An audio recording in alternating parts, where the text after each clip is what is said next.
Hello, I am going to share with you today about this kit I got at Five Below. So if you have these in your area, Five Below is like well, it's Five Below. Everything is $5 and below. Not really, because some of it's 10 or 20. But anyway, you can get deals on stuff. And I saw this watercolor starter kit that I really liked that picture on there, and I thought, oh, that'd be fun. Now, I'll be the first to say that these are the types of things, the art things, that stress me out. And you know why? Because there's a picture here, and my picture is supposed to look like that. Sometimes I'm a very literal thinker. And if there's something that I have to do, then I have to do exactly this. And if I don't do exactly this, then I did it wrong. And that mentality and that kind of thinking when I was a kid is why I never really took to art and crafts.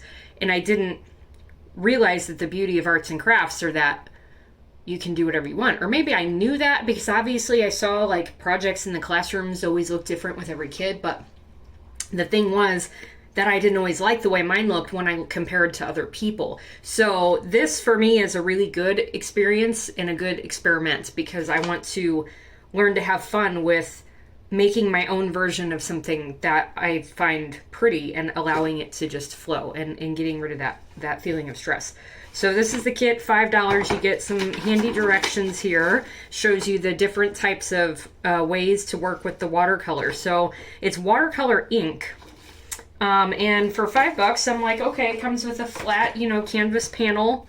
It looks pretty even. It's got a little bend in it. It might bend a little more when it gets wet. You get a little palette dish here.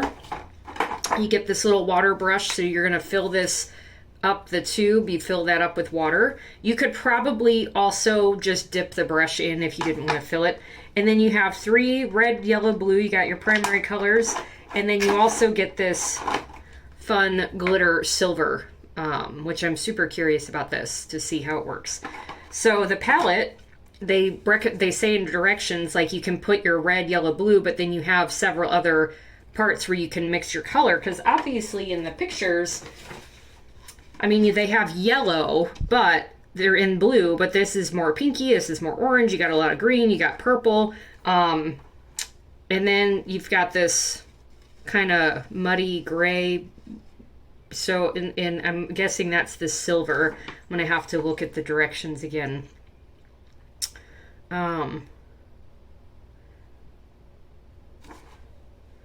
Yeah, that must be the silver. Or I'm just going to have to bust out something of my own to get the colors I want, which I might do that. But I'm going to try my best. Maybe not. I'm going to try my best to use only the supplies that came with this. So let's take everything out of the package. Okay, now I'm not gonna lie, this water brush, I cannot get this to open. So I can normally you would fill this with water from the faucet, but it's screwed on so tight that I just can't get it to budge. So I'm just gonna dunk it in my water cup and do it that way. It's not a huge deal breaker for me. Let's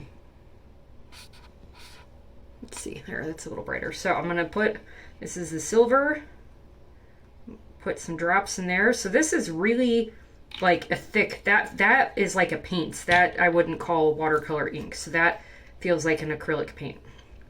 They just call it a silver glitter. 1, 3, 4, 5, 6, 7. It said 7 drops of each color into the palette and then leave your other ones open for mixing.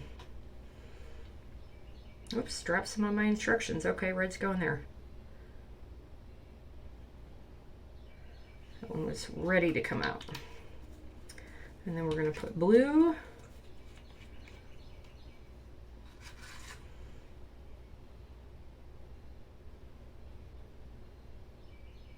I already had some blue oversplashed into the yellow, so that might turn a little green already. All right, so the first thing it says to start with on the instructions. Now, I'm going to try to follow the instructions, mostly just to see out of curiosity if I can hang with that. I'm going to wet my brush here a little bit in my cup of water. So these are our planets. And it says apply the paint in the upper left section of the canvas. Use a circular motion to complete the first planet. Continue with this circular motion, working on one planet at a time and overlapping the shapes as they are being created. Create more colors by using the empty wells. Oh, and I did this and you couldn't even see it. That's how good I am. Okay. So that came with it, the little paint palette. I had some blue pop over there into the yellow, so we'll see how much that mixes up. Now, I wanted to try and just review this, but I forgot that my mom had found these at Five Below as well. So since it's from the same store, it's this whole marker kit. Now they're super fine tips, and these are watercolor markers actually. So I might play around and see what happens if I draw with these and add some water on the brush. I'm really very curious. And like I mentioned, since I want to make the mountains look the way they look in the picture with the color at the bottom and some gray in them, you know, because you've got some colors, but there's a decent amount of gray, and right now they're all blank, I wouldn't mind using some gray and black. You can see the colors on the bottom. I wouldn't mind using some gray and black, and I might try to wet those down and see how that works. So, but I'm going to come back here, get it together, start with the planets. I'm going to go with blue first. And we're just going to put a little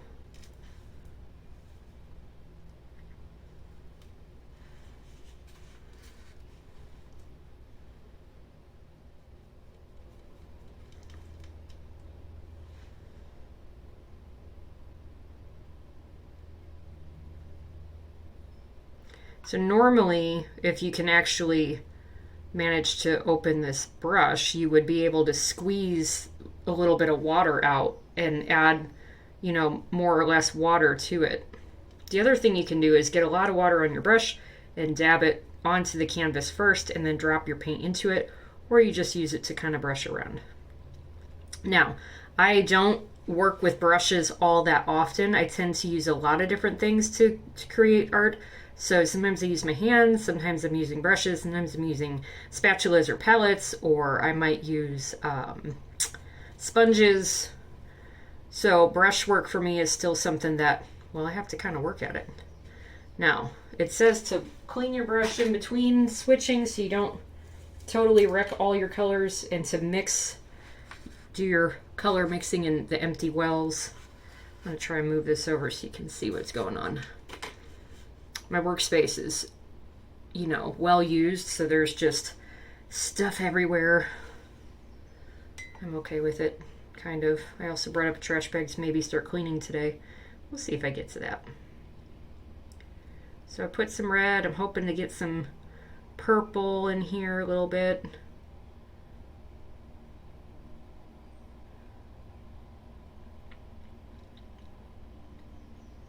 Now, if you were an alcohol ink fan and you have inks, you could easily take this canvas and probably do some ink work on it. The difference being with alcohol inks is that they're going to soak into this super fast, so you won't have a whole lot of time to push them around unless this canvas is primed, which I don't know if it is or not, because this is watercolor, but you want the water to kind of sink in and absorb. You don't want it to float on top. So you can already tell, like, they've got this wash faded kind of look. Now it says in the directions that the way they get that is you take like a cotton ball or a cotton swab and you dip it in some alcohol and then you go back over and soak it up. I don't know if you have to have a super wet surface to do that or if it's okay to do that when it dries. So I'll probably go in and try that because I'm curious to see like how it will change things. I'm going to get a little messy with my yellow here and let it overlap into the red. So if we get a little orangey, I mean, it's a pinky red. It's not like a super duper saturated one, but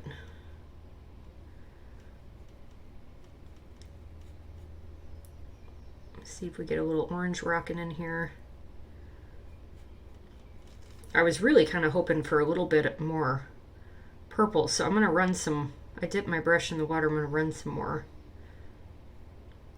over that.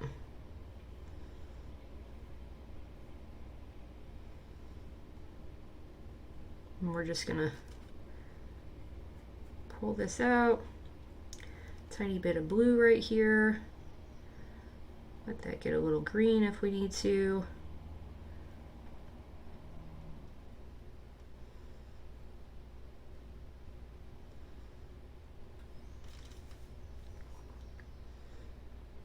And I'm just going to start blending this in. Even though the lines are there, I'm going to let the colors kind of flow, because the more you overlap them, the more they kind of blur, and you get, like right now, I've got this really pretty light green from that yellow and blue running together.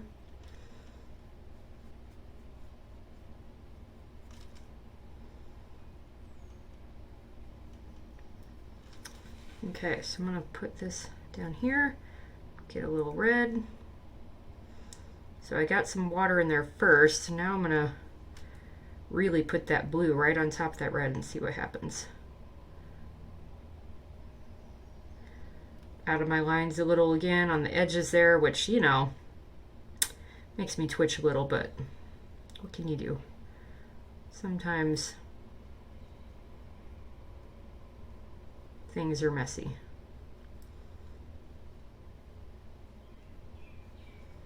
So I like that. That's much more purple now. But I also like that super soft green up here in the corner from just a little bit of yellow and blue. So I kind of want to bring that back in if I can. So I'm going to run some blue up here first.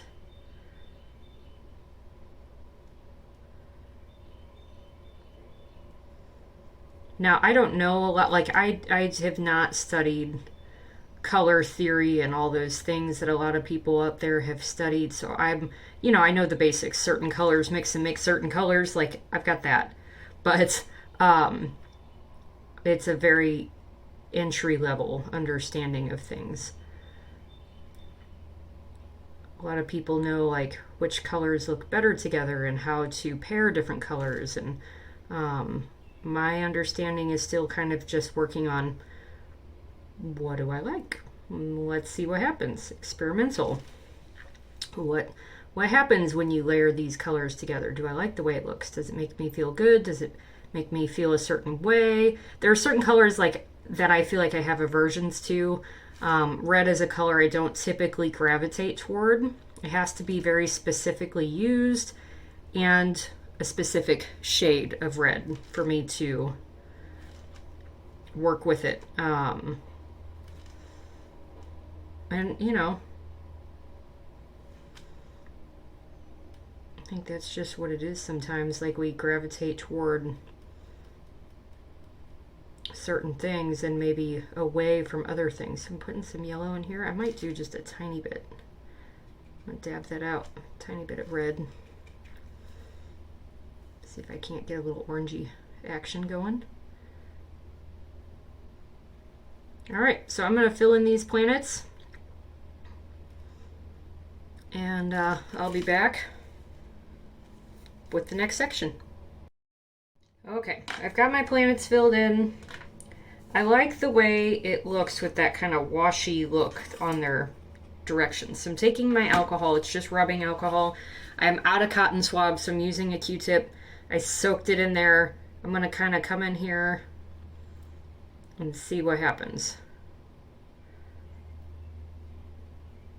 So it's very, very faint. So I think you really like have to like dab it on strong to get it to get some lift going. Because I think that's all it's doing. The alcohol is going to lift some of that color back up. But what it does when it lifts that color up, you get a little bit of a blotty texture. And that texture adds some depth and character to the planets. Like, I don't even know if you're going to be able to tell. So like, here's the way it looks now. So this time, the way it looks saturated, there's so much alcohol in my Q-tip that it actually looks like it's making it darker. The other one made it look like it was lifting the color out. And that's probably why the cotton ball is going to work better. I just happen to be out of them. So I'm going to keep... This is the thing about art that in crafts is sometimes you got to improvise, and sometimes you can, and sometimes, depending on what it is, you can't. Working with something like resin, improvising is hard to do. Working with this, improvising is not going to wreck anything. You just may not get the desired look. You know,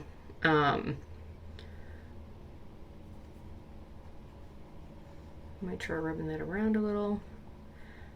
So I'd say overall I'm happy with how these look. This got a little heavy. The purpley spot I made. It didn't really blend into anything else, which is fine, you know.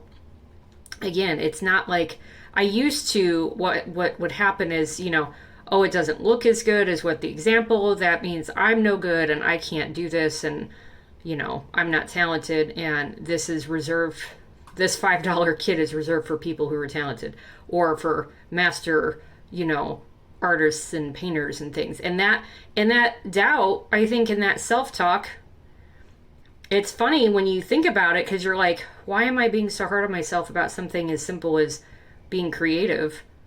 But it, you know, I think we all have doubts about lots of things, and that shows up from, you know, other reasons or other places. I like that pop of yellow there. It's really bright. It's fun. Okay, so let's move on to the next part. So I've not mixed any colors in my palette. I've just been mixing like on here. Okay. Let's see. Now apply light pressure to create the outline of the mountains. When the outlines are created, use a graded wash to create a light to dark effect to add this to the mountains. So what I'm not sure, they give you this silver, and they show on the instructions the mountains are like shaded dark, you know? And I don't know if the silver, I guess since that's a paint, that should not be reactivated from the water. So I guess we're going to find out.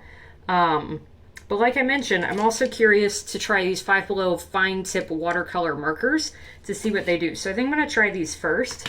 I'm going to try to follow the example of the box picture and put the shading on the mountains like where they have it. This will be interesting though, because it's kind of like that, it's like that negative, like looking at the image backwards type of thing. And the mountains, honestly, on their picture don't look exactly the same once they're all colored in, is what mine do. So one thing I'm still learning with dimension and shading and drawing is like where the shadow should go and where the light would hit.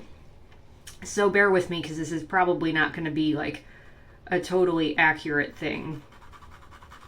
So because this is a watercolor, I'm not going to do this like super exact. I'm just going to fill this in, and I'm going to see what happens when I put water to it. And I'm hoping that the water, but the drawback will be that this may get muddy when I put my colors on, and it may bleed into the other colors. So I'm not sure really what to expect with this. And here's the thing. It's like part of me is going, oh, you're going to ruin it. You shouldn't be doing this. And now you just wasted your supplies. And I've talked to so many people who don't try things because they're worried about ruining things and wasting even this $5 kit. And you go, oh. But say I do ruin it. Say it gets all muddy and, you know, the colors don't work and this just becomes a blobby mess. This canvas can dry, and then you can take acrylic paints and you can do a paint pour right over this. You can glue paper on it and make a mixed media. You can use it for something else. You can let your kid draw all over it. Like, there are options. There are ways to salvage supplies before they really have to be scrapped. That's something that I have found to be very accurate when I've been working. So my paintbrush has a tiny little bit of blue from the last round of colors, or this black ink is shedding some blue, I can't tell. Now, I'm actually surprised that this ink is, the marker is not just instantly washing away like super quick. It is reacting to the water, but it's not like you can still see the lines as I run the brush over it.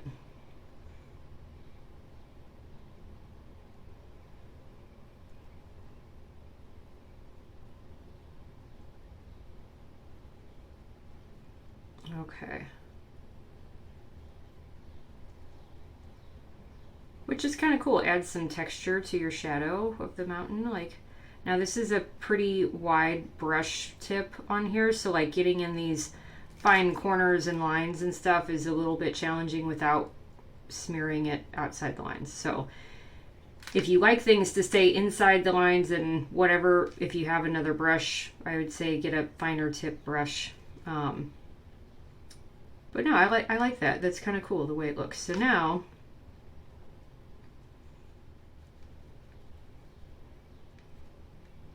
Yeah, it looks nice. I like it. I kind of like the little bit of texture in there. I'm curious what this silver paint's like, so I'm gonna, the silver paint that came with it, I'm gonna just kind of lay it in here. Now, there was a lot of water on my brush, so this canvas is pretty wet. So this silver glitter is actually going on super sheer, which the thickness of the paint when it came out, I'm actually surprised it's going on so sheer. I expected it to be a little heavier, but that's okay. But I can see the glitter catching the light as it goes on, and that's, well, I love glitter. We have this sidewalk chalk that somebody, I don't know where we got it, but it's glitter sidewalk chalk, and we had this greeny blue kind of color, and my son and I were playing with it and filled our driveway full of stuff. And I came out of the garage one day and I'm like, oh my gosh, is there broken glass in our driveway? Because it looked like, you know how a really thick glass, when it breaks, it's kind of that green blue edge to the glass. The color looked like that, and there was so much glitter on our driveway from the chalk that I really thought we had broken glass in our driveway for, you know, a second. And I was like, oh, it's the chalk. Hey, I kind of like that. I actually wanted to do my whole driveway like that. Okay, so I'm a fan. I like this. I'm going to keep working. I apologize for the fact that I'm going to be cutting in and out and skipping some of my process. I eventually want to be able to time-lapse it all. However, I'm working off my phone right now, and my phone tends to get mad when I have too many big videos on it. So I'm still learning all the tech setup, but I'm going to do the same thing with the marker, and I'm going to lay the glitter over a couple other sections like here and here, and then I'll be back for more and work on the color. Okay, so here we go. I did the marker and the glitter paint. The marker is not in the kit, but it came from Five Below as well, so hopefully you're getting some of that glitter. It's also shining because it's wet. Now, it said to do a wash and kind of run the gray out of here, so I did that. The directions do say to create a bold outline. I'm not really sure, but they don't say what to use. And I'm like, well, the silver I have is not going to create a bold outline. It's not dark enough. And the blue is going to run, so I don't really know what they mean to use. So if you wanted to, so you can see in the directions here, like it's showing that outline right on the edge of the mountain. And it says apply light pressure to create the outline of the mountains. But it didn't really say with what. So I have, you know, pencils and things. This is, I think from Michael's craft store. It's a gold Faber-Castell. You know, I could go in and if I really wanted to, like, draw that over, but I don't know if it's going to run in the inks as well, and I'm not that worried about it. What I will do is I'll fill in all my color, and I'm going to go back after it's all dry, and I might add some accent lines and colors with some, you know, dark colors in there. For now, I'm just kind of playing around with filling it in, and I'm going to add some colors. You know, in nature, not everything is perfectly matched up, or like it gets messy, it gets muddy, and you know, the mountains have beautiful snow covering them, but there's lots of rocks poking out, and you know, not everything's going to be perfectly symmetrical. And like if you think of this as kind of snow, and then okay, where would some rock be poking out maybe? So that's something that again, you know, growing up, I always thought art had to be exact, especially if I was trying to copy an example like this, where it's a kit and this is how it's supposed to look, and it would stress me out. And so I'm shifting to the other side of things, going, well, what are we really painting here? We're looking at stuff from nature, and is nature always perfect and symmetrical and this and that? No, branches fall off trees, and bushes can overgrow, or half of it's, you know, lopsided, or this or that, or the animals come and eat what they need and take your tulips off right by your mailbox. We have a lot of deer in our neighborhood, and don't get me wrong, I love the deer, and I purposely want to buy like plants and things to put in my backyard so they linger by our fence more. And I'm fine to let them eat most of my plants. The ones I get a little sad about are my tulips that, you know, get eaten before I really get to see them, because those are one of my favorite flowers. But other than that, like, I'm pretty much like, have at it. So anyway, back to my painting here. So you can see the grays kind of you know, going everywhere. And I'm just running with it. Because you know what? It's a $5 kit. It's supposed to be fun. And the thing about doing this kind of stuff is you never know what's going to happen and what might surprise you or show up when you make a mess or paint spills, or, you know, it's happy accidents, right? Like the guy says. Happy accidents. And that happens when you kind of get lost in the flow. That probably was a little bit more water than I needed for that little spot, so it's going to get messy, but I'm going to take a little dabber and dab it up. So now let's play with some color. Yeah, so we're going to, oops, drop some paper in there. We're going to play with some vibrant colors to make these mountains. So let's see here. Let's get some blue going. Right here, I'm going to get a lot of water going so it can really run.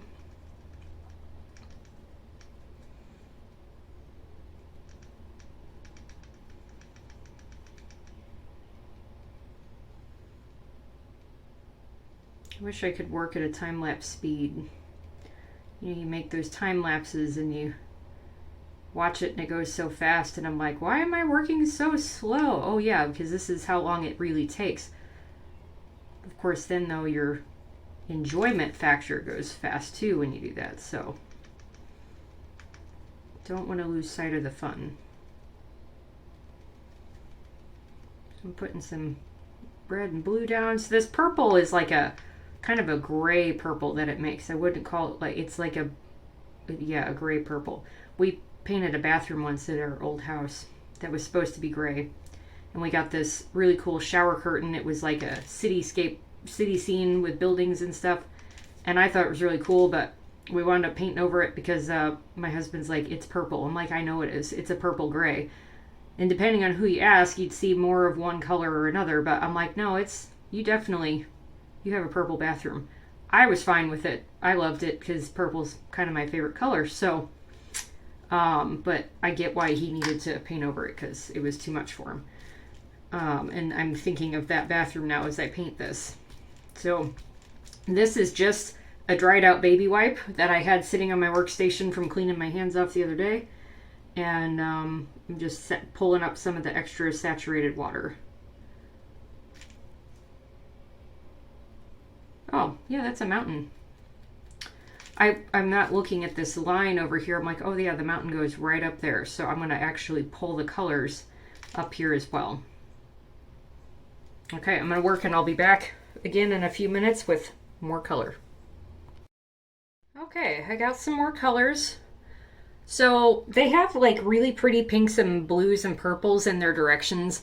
I'm trying to water down the red enough to get it looking pinky. It's a pinky red, but it's not as pink as like, they have like, it looks hot pink in there. Like, I mean, that looks like hot pink. So again, I'm a beginner at mixing colors and stuff. You know, is there a way to get that more hot pink with just the colors they gave you? Could be. You know, I'm learning. That's why I'm doing this stuff. But basically, I just started playing and soaking lots of water and just putting colors where I want, and I'll double dip my brush and I'll layer over. So I'm soaking my brush with a lot of water. And I'm just layering the colors and really just seeing what happens. Like I said, I'm not a huge red fan.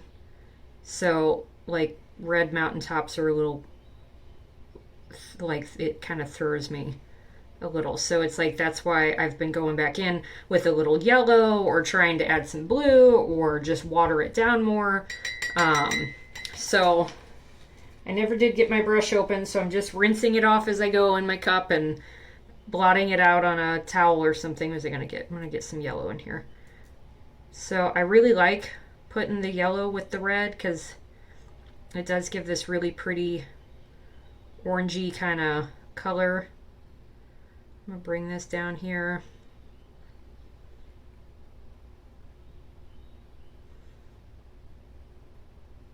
And I have gotten some really nice shades of green, like right in there with the yellow and blue. So I'm probably gonna bring this up here. Got a view of my alcohol right in the way. Okay, that's better.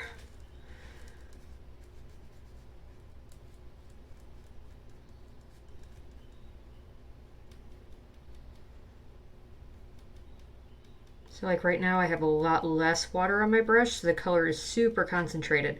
And I've got these little, you know, lines here where you could probably fill it in with like the dark color again and get that contrast. I'll probably go over it after the color's dry and add in some more stuff.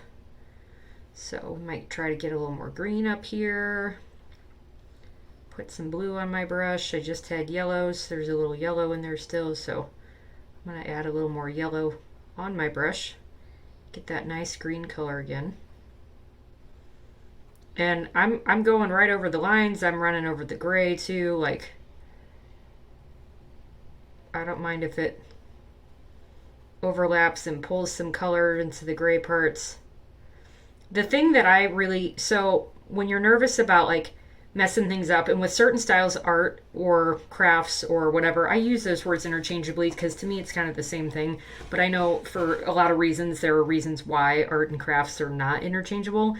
But in my term, when I use them both, I kind of mean the same.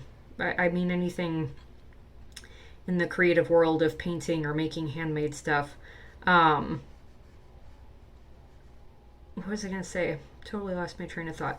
So, oh, the messiness. So part of the intimidation factor for me was always the feeling of like, it has to be pristine and clean and perfect looking. And I know of artists who make things that look very pristine, clean, neat, crisp lines, and I love the way it looks, right?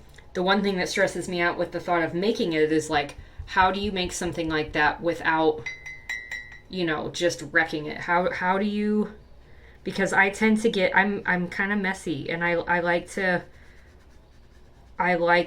just flow and do things. So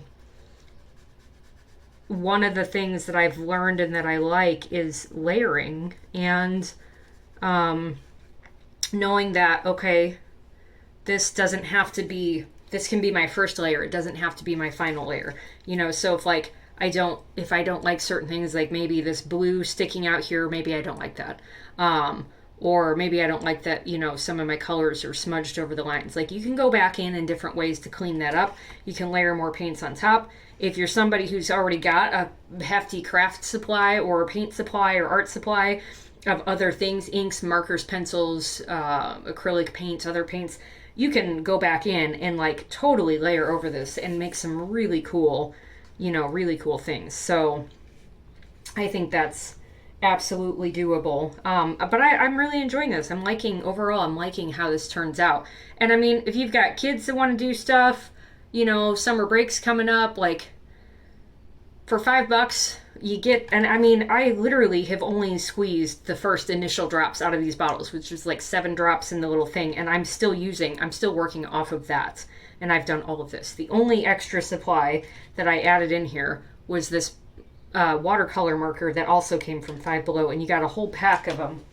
Where's my container? How many markers was it? 12 count fine point watercolor pens for $5 at Five Below. So, you know, that's a nice deal.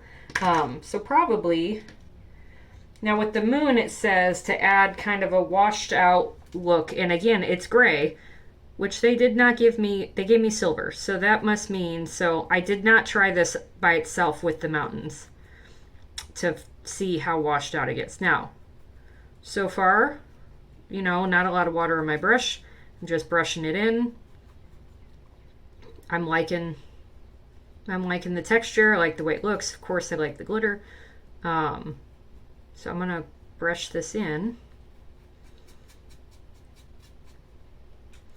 I don't know yet if I'm gonna go right over the birds and then just color them in or not, but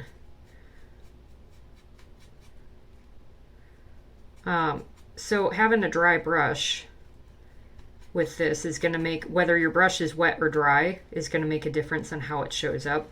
So I'm going to dip a little bit, and I'm just going to use that water to kind of break it up a little bit more. But I like the splotchy texture because it does give you kind of a moon-like texture. Now, there's nothing saying you could make this a blue moon and add a little bit of blue in here too, you know, or give it a little bit of yellow and make it some kind of harvest moon, or whatever other colors you might want to do. So now that I've added water, you've kind of lost a little bit of that texture and that blotchiness. So I'm going to take my dried out baby wipe again.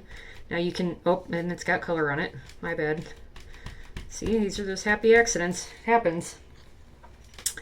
So I guess I'm going to get color in my moon after all. I wasn't planning on that. But look at that. Add a little water on top. Wash that color down.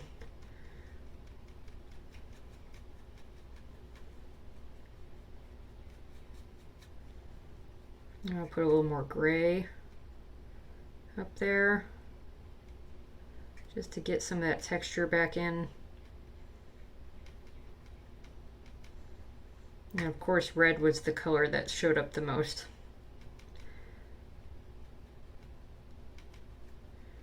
So I'll probably just put a tiny touch of blue and kind of make this my purple moon.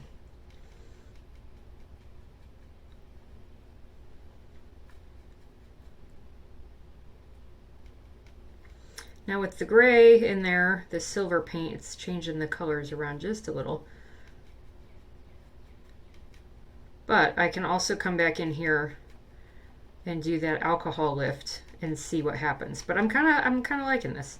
So what I'll do now, I'm gonna wait for it to dry, or I'm gonna take a clean sheet of paper or something. So I just have some scrap paper from the store that was like used to pack up some of my stuff I bought, and I just ripped a piece off because I know I haven't painted on that. And I'm just kind of blotting the extra, ooh, I just bumped that and it did not spill. I'm blotting the extra ink out of here. Now, if I were really wanting to make this look like a moon, I would add some white highlights in there and I would wait for it to dry and I would really like add some texture and layers, but being what this is, I think it's fine.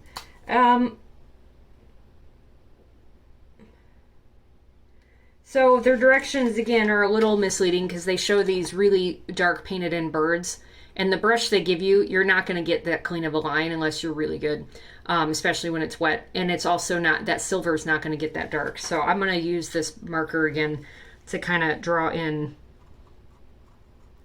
the little bird silhouettes. Which, because it is a super fine tip, does take a minute, even though these birds are small. So you could easily go in with a marker of some kind.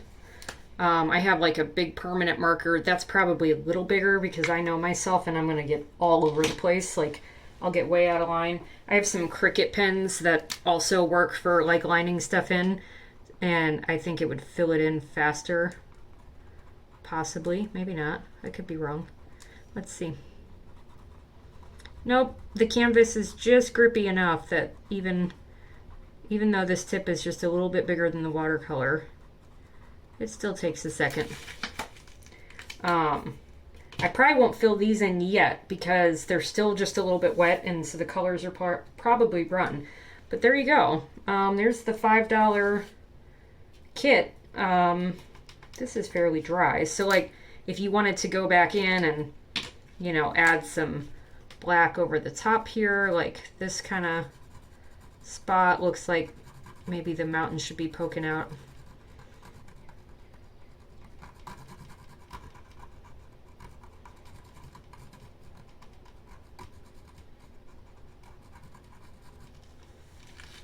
And you could add the rock space here.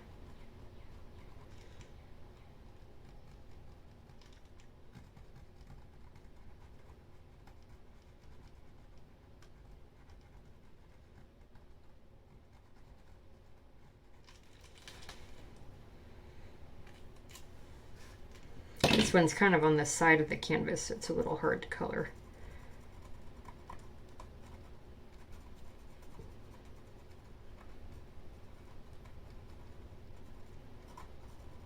And the other thing I don't think I realized when I was younger and I was feeling so overwhelmed or intimidated by creating is that people's imaginations fill in the blanks. So what looks like this to me is going to look like that to you. Like it's going to be different.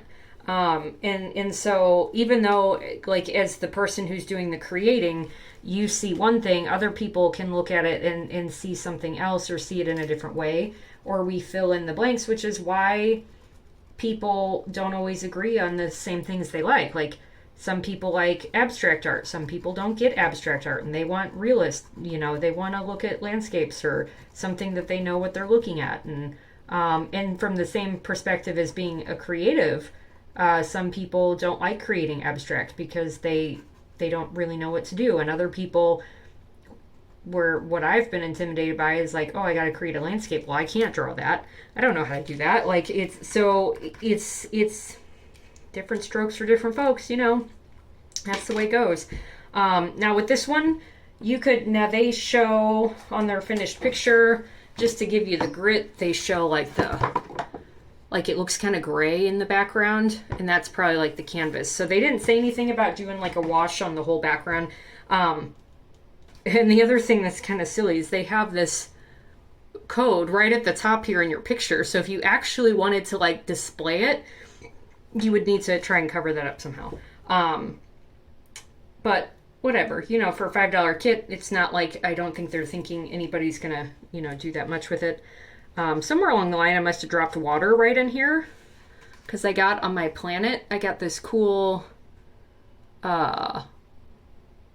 little water droplet, and I'm used to alcohol inks being super reactive because that's how they work. That's how they do things. So I'm gonna like take a couple little drops and see what happens when I let that water just dry in different places and kind of blotch it in, because I'm like, it kind of looks, a little bit cloudy and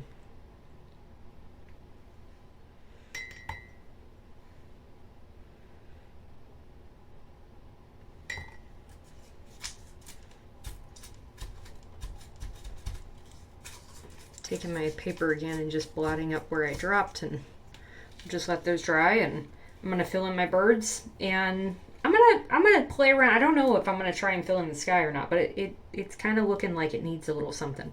So once again, I'll be back. Okay, so I busted out my permanent marker and I outlined the mountains. I was only gonna do the top, and then it kind of got carried away, but I actually really like that bold pop of the marker outline. And I covered the birds with the marker as well, which got a little sloppy. I mean, you can tell, but from far away, that's the beauty of very vague abstract, is from close up it may not look like what it is. Far away, it looks like what it is. So I've been painting in the sky. I've just been using water in the blue watercolor ink that came in the kit and my brush. So I'll dab my brush in the ink in my little palette and I'll dab it on, and depending on how much water I put around it will depend on how heavy the blue will be or not. So this particular little swatch here that I'm now running over with water, I let it dry too much while I was hitting the record button, so you got a much heavier swatch of blue in there than perhaps some of the other pieces. But even now, as I'm running the water over it, it's thinning out a lot. So, and I'm going to try the alcohol lift and kind of get in there and make it look a little splotchy, like there's some clouds. So this bird is the most I've gone over, so I'm hoping the colors don't bleed there. So I'm going to work that blue out a little bit more, but just to show you, and I'm assuming the directions on this, probably the reason why they don't say like what to use to outline your birds and shadows is, there's an assumption that you'll have a marker or something around, whether it's a marker, crayon, pencil, whatever. You could probably take your blue, red, yellow and muddy it up enough and get a dark enough color, brown, that you could also create those borders. And if you're better with a brush than I am, that might not be, hard to do.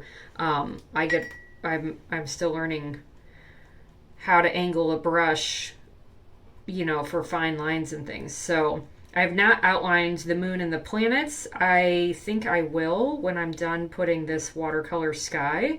I think I'm going to take that same marker and run over the planets. So I really tried to soften this splotchy blue right here as much as possible. Still pulling the colors out. Here's my bird. He's starting to lose some of his colors. So you can see, but I like the tone and the depth of the splashy wash. Get in here a little bit more because it gives kind of a cloud-like feeling, you know. So I've got a little bit of water there. Pull in this blue, kind of wrap up the sky.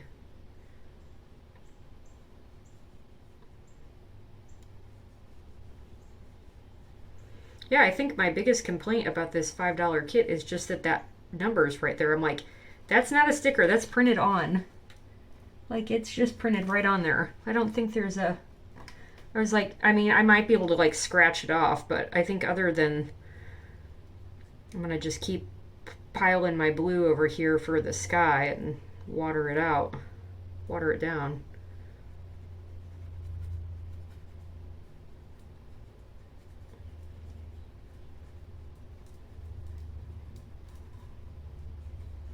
So there we go. Kind of looks like, you know, clouds are rolling in.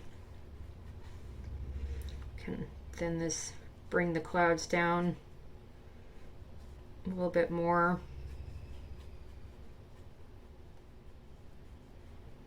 So I've been contemplating possibly trying to draw this same thing out very loosely and create a similar landscape with alcohol inks, like with the picture, with this picture in mind. The mountains will definitely be interesting to create with inks. So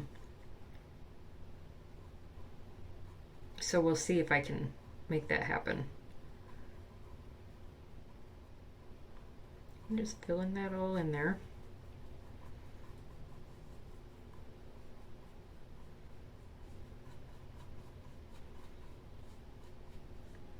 Okay, we'll let that go. The other marker, let's see, let's try this Posca. I have a paint marker and I'm wondering if that might be easier.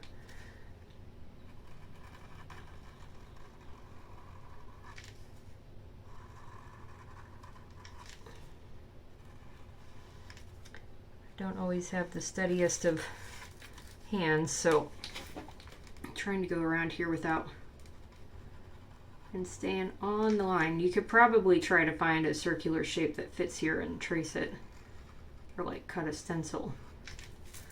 And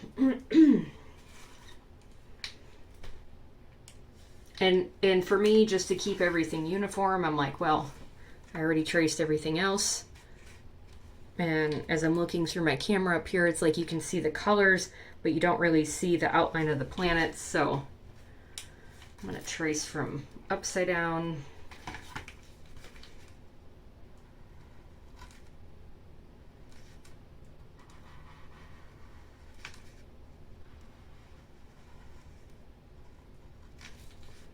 I'm going to start by just tracing like the perimeter and not necessarily tracing everything inside. So like these circles all overlap with each other. I'm like, do I want to have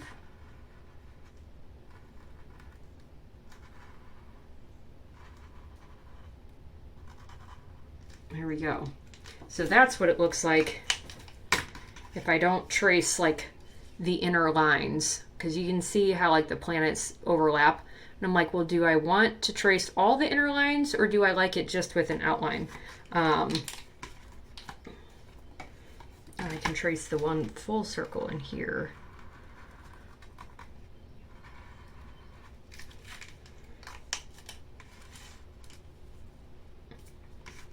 So there you go. $5 craft project from Five Below. Not bad. I used 2 extra supplies that I had. Let's see, let's trace those in. I'm gonna go for it. I think it looks a little funny not being all the way traced, so we're gonna trace it in here.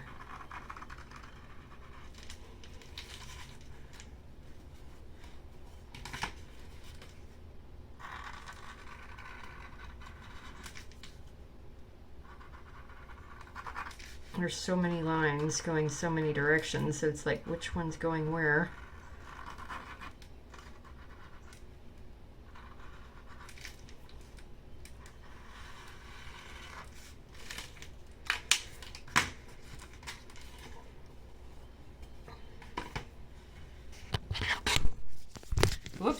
Dropping the phone, folks. Dropping the phone.